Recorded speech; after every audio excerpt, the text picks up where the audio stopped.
Seja muito bem-vindo à nossa aula referente ao funcionamento do pedal acelerador. O pedal ele vai funcionar baseado em algumas regras do circuito em série. Então a gente vai dividir essa aula em duas partes. A primeira parte é uma revisão do que é utilizado no pedal do acelerador dos circuitos em série e depois como é que funciona o pedal acelerador por pista. Em alguns diferentes tipos, mas a maioria é por pista, por resistência variável. Então vamos lá.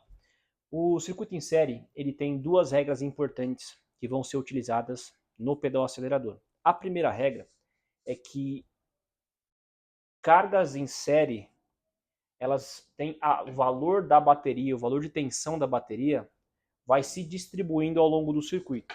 Então eu vou registrar dois valores aqui. Vamos supor que você tem a primeira carga com 2 volts, com 2 ohm, 2 ohm de resistência, e a segunda carga também com 2 ohm de resistência. Eu tenho duas cargas iguais. O que vai acontecer? Dos 5 volts, como as duas são iguais, aqui eu vou ter 5 volts. Como as duas cargas são iguais, metade da tensão vai ficar na primeira. Nesta região do meio, eu vou ter 2 volts e meio. Se eu for medir lá no multímetro, 2 volts e meio. E nessa região depois da última carga, eu vou medir 0 volts. Então, essa é a primeira regra do circuito em série. A tensão de bateria se distribui ao longo das cargas. A segunda regra é que essa distribuição depende do valor da resistência. Aqui, como as duas eram iguais, dos 5 volts, 2,5 ficaram aqui, 2,5 ficou aqui. Já no caso, se eu tenho resistências diferentes, por exemplo, se eu tivesse aqui 4 ohm e tivesse aqui 1 ohm de resistência, ou seja, essa resistência de cima é 4 vezes maior que a resistência de baixo. Dos 5 volts, 4 volts iam ficar aqui e 1 volt ia ficar aqui. Então, as duas regras são que a bateria, uma parte fica na primeira carga, uma parte fica na segunda. E a segunda regra é o quanto vai para a primeira, o quanto vai para a segunda, depende da resistência. Quanto maior a resistência for em relação a outra carga, mais tensão a primeira carga vai segurar e vice-versa. Um outro exemplo aqui só para a gente pegar esse padrão. Se aqui fosse 8 ohm e aqui fosse 2 ohm, percebe que essa primeira resistência ela é 4 vezes maior do que essa. Então, os volts que vai ficar na primeira resistência vão ser 4 vezes maior do que essa, mas ao mesmo tempo a soma dos dois não pode passar de 5. Aqui ficaria então, ela seguraria 4 volts e aqui 1 volt. Percebe? Minha resistência é 4 vezes maior do que essa.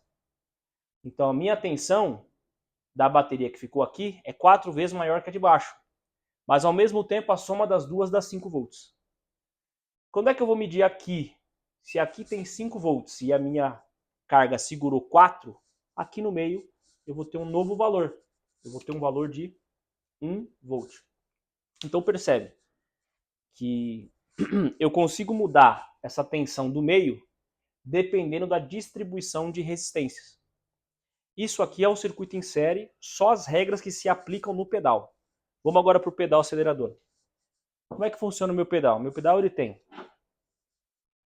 uma pista e essa pista ela recebe uma alimentação normalmente 5 volts, 5 de um lado, 0 volt do outro. E aqui no meio eu tenho um contato que desliza nessa pista conforme eu piso ou não no acelerador. Esse contato indo para cima e para baixo nada mais é do que eu estou mudando o valor dos dois resistores. Se o meu contato está no meio, eu tenho o mesmo valor de resistência em cima, o mesmo valor embaixo. Aqui vai sair 2,5 volts no pino de sinal. Se ele está faltando 1/5 para finalizar, então eu tenho um resistor aqui de 1 e um resistor aqui de 4. 4 vezes maior que o de baixo. Então aqui nessa região, sempre comparando com o negativo, né? Nessa região aqui, eu vou receber um sinal de 1 volt. Nessa região, 2 volts e meio. Conforme meu contato for se aproximando dos 5 volts, maior vai ser a tensão informada no pino de sinal. É assim que a injeção eletrônica sabe qual é a posição do pedal. Dentro do pedal, a gente tem 2 circuitos desse duplicado. Então é esse circuito só que duplicado. Eu vou ter 2 pistas, 2 positivos, um para cada pista, 2 sinais, um de cada pista, 2 negativos, um de cada pista. Dessa forma, quando eu piso no acelerador, eu tenho 2 sinais enviados. Para que é feito isso? Justamente por uma questão de redundância. Se falhar um sinal, o outro vai continuar chegando. Mas lembrando que na maioria dos pedais, né, na grande maioria dos pedais, a gente tem sempre uma variação de resistência aqui no próprio pedal. E como essa resistência está alimentada, eu estou alterando a distribuição de resistências conforme a pista é percorrida. Isso faz com que o valor de sinal, o valor de tensão enviado do pedal para a injeção eletrônica mude conforme o motorista pisa ou não no acelerador.